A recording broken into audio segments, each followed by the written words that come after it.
What is the long-term effect of too much information? One of the effects is the need to be first, not even to be true anymore.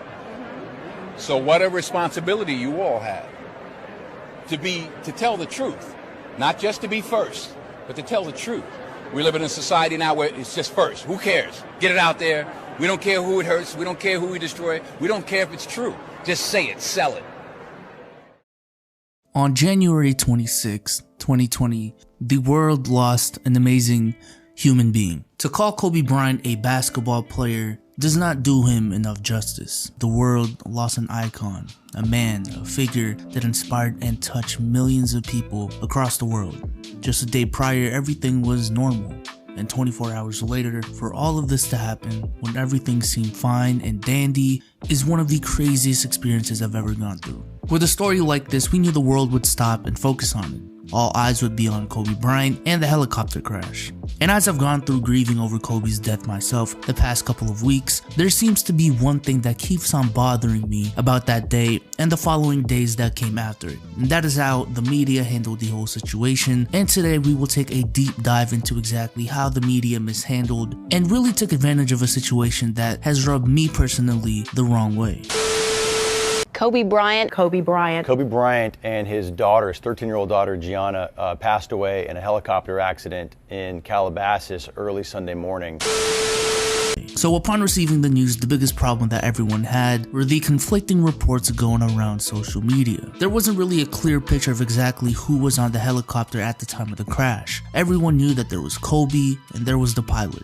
But aside from those two, there was no clear source on exactly who else was on the helicopter. There were sources saying that it was Kobe, the pilot, and all four of his daughters. There were sources saying that even Rick Fox was on the helicopter and died in the crash as well. I mean, my God, there were even reports saying that Vanessa Bryant learned about Kobe's death through TMZ before the authorities were able to properly notify her, which was then later denied by TMZ, in which they claimed that they were in touch with the Bryants before posting any news on social media. So if that is true, we're at a point where there are lies being spread about other people's lies. If TMZ is not lying, first of all, if you were lying, shame on you, but assuming they did not, assuming that that's true, that TMZ did post everything after the Bryants were notified, meaning that Vanessa did hear from the authorities. What is true, however, is Rick Fox's family hearing about their dad's death through social media, which then to come find out wasn't even true.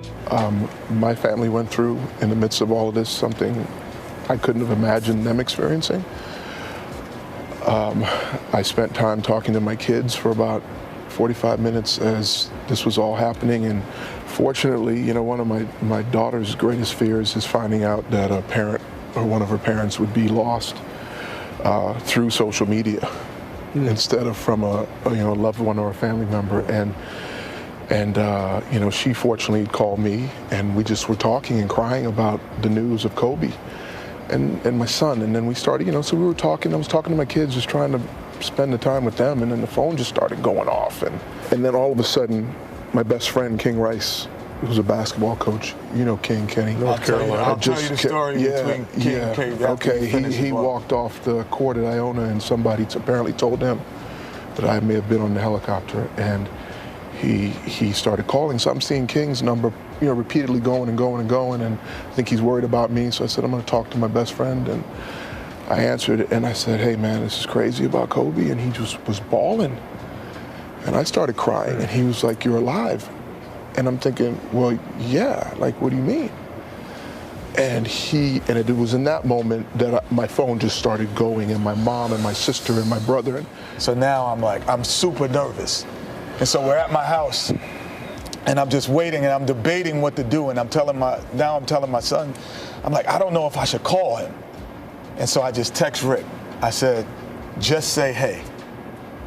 And he texts back, hey, with a broken heart in my heart. And I just screamed.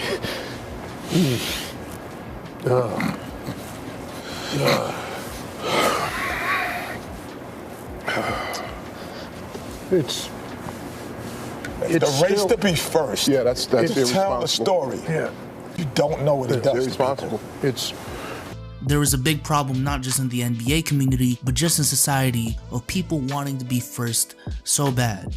of people prioritizing trying to be first to a story than being right about a story, as Denzel said in the beginning of this video. To the media members who covered the story and fumbled it, shame on you. People look towards you guys as a source of information, as a source of truth. We grew up differentiating media in two ways: fiction and non-fiction, made up versus reality, cartoon versus news. But the way you guys have been covering stories with the priority of just being first instead of getting your facts straight is really blurring the lines between the two, when I look at news, even from a professional source, that there's still a possibility that it can be false.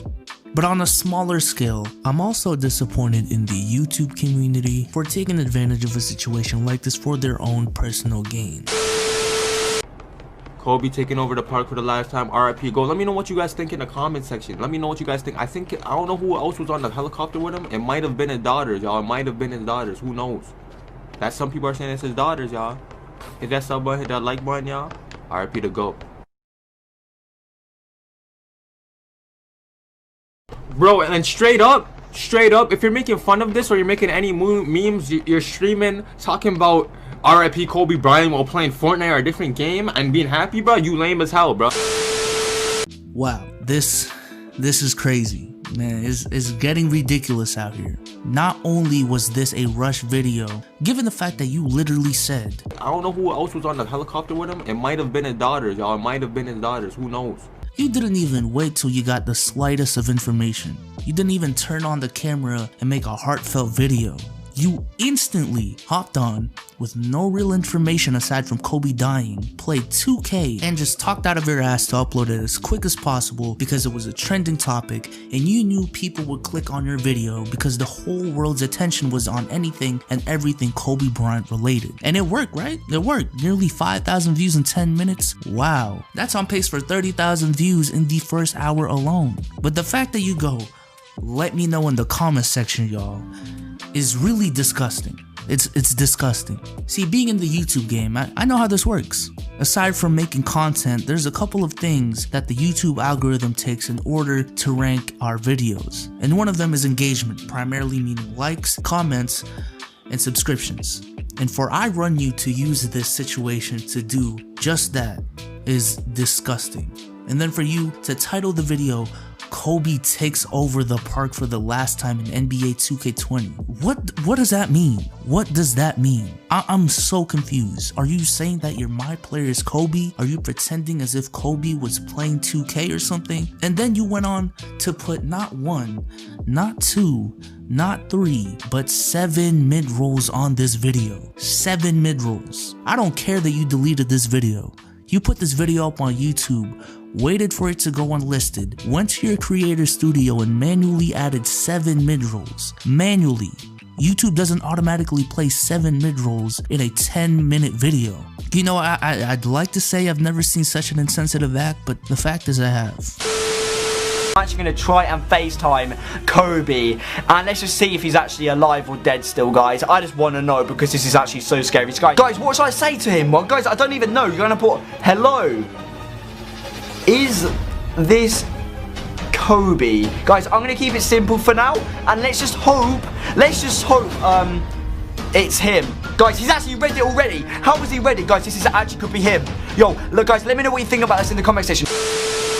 There's also videos of kids trying to do these call them at 3 a.m. videos, which again is just appalling. It's appalling. For you to hear someone's death, call one of your buddies to pretend to be that dead person, have a fake conversation with the main goal of tricking impressionable kids for views and for money is such a disgusting act that I don't even know how you can live knowing that you did something like that. I don't.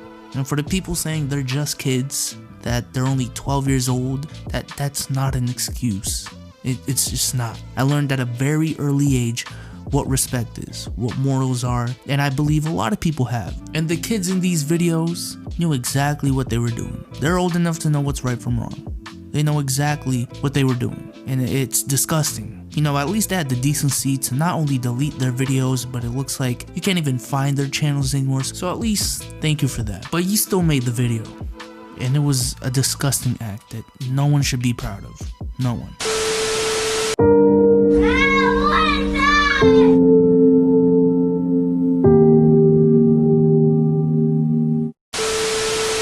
This has to be one of the most disgusting acts of clout chasing I've ever seen. When I saw this for the first time, I was legitimately pissed.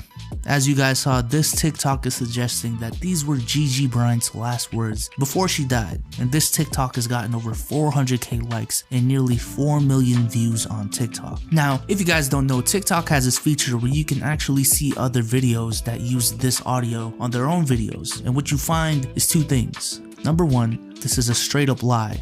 Period, point blank. The original sound was posted on January 16th, 10 days before the day in question. Number two, there are tons of people on TikTok that have seen this and think it's actually true. There's also this, like, what's wrong with that? There's also this one. There's no proof of this. This is made up. Where did you guys get this from? There are definitely more examples of people using this Kobe news to gain some clout and to benefit themselves, and it's honestly disgusting and appalling to see people use such a situation, such a tragic incident, and just straight up tell lies in order to get likes on social media. It's honestly sad. It's really sad. Kobe Bryant's death was a heartbreaking moment for a lot of people, while social media has given the world an opportunity to collectively grieve, reminisce, and celebrate Kobe's wonderful life. And the same with Gigi Bryant and everyone else on board in the helicopter incident. The aftermath of the situation is just the sad nature of our society right now. There are incentives to spread misinformation and half-ass things when what you get in return is millions of views and millions of clicks online that turn to money. And I'm not even gonna act like I've been a part of this. I've obviously not done anything to this degree, but I've definitely made some videos in the past that I've half-assed in order to catch on a trend as soon as possible. Like I'm just gonna admit it in this video right now. When I made that Zion video a couple weeks ago, I was trying to capitalize off of Zion's debut, period. And I can't change what you guys think. But if it came off that this video in itself was an act of clout chasing on my part, my sincerest apologies. That's definitely not my intention. This video was a hard one to make. If you guys follow me on Twitter, I actually decided to scrap it completely initially because I felt I was adding negativity to a situation that didn't need it. And then I decided I was gonna make it again, and then scrapped it, and then decided to go through with it once again. Because I know this whole situation is a touchy subject, and if it didn't involve death, I wouldn't doubt making this video, but it does, and I wanted to be sensitive to everyone because of that. However, the more I thought about it, I felt like I would be doing you guys an injustice by just letting everything I explained in this video go. Not that it's gonna stop this from happening in the future. This is definitely not the last time that a tragic event will be used for personal gain, but there are times where being a silent bystander is the wrong thing to do. And I felt like if I didn't make this video with the platform that I have, I'd be doing just that, if not worse. However, I did want to wait a week or two for when I announced that I was going to be making this video before uploading it, because I wanted to respect everyone's time and just to let everyone grieve. And if there's one thing you guys can take from this video, it's not that I want to take shots at everyone that I mentioned in this video. It's just the fact that I want all of us to strive to be better, to take our time to perfect our crafts, have some morals while we're doing it, and learn from our mistakes and use this as a learning experience. But with that being said, I'm out. Peace.